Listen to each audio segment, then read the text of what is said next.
എൻഡിഎയുടെ ഉപരാഷ്ട്രപതി സ്ഥാനാർത്ഥിയെ പ്രഖ്യാപിക്കുന്നു ബിജെപി ദേശീയ അധ്യക്ഷൻ തത്സമയ സംപ്രേഷണത്തിലേക്ക്. सेवा करने में कोई कसर नहीं छोड़ी है.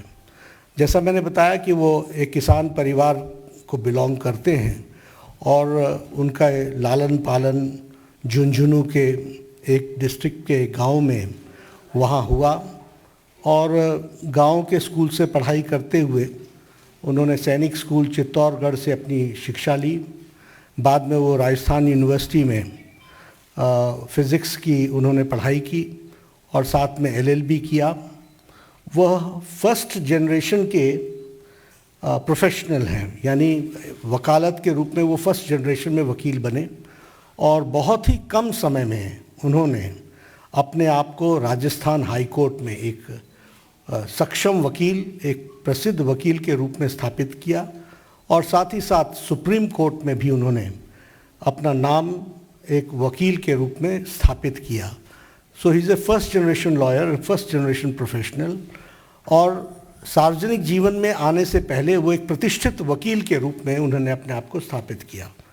वो सुप्रीम कोर्ट में वकील थे जब उन्होंने पहली बार लोकसभा 1989 में झुंझुनू से चुनाव लड़ा और वहाँ से वो विजय हासिल की और बाद में वो 1990 से लेकर के 1993 तक वह parliamentary affairs, minister of state for parliamentary affairs के मंत्री रहे और बाद में वो राजस्थान के किशनगढ़ कंस्टिट्यूएंसी अजमेर डिस्ट्रिक्ट से विधानसभा के भी सदस्य रहे और उनका एक लंबा एडमिनिस्ट्रेटिव एक्सपीरियंस रहा है. हम सब जानते हैं कि वो जुलाई महीने 2019 में उन्होंने राज्यपाल का पद वेस्ट बंगाल में, पश्चिम बंगाल के राज्यपाल के पद को संभाला as governor of West Bengal. और हम जानते हैं कि उनकी छवि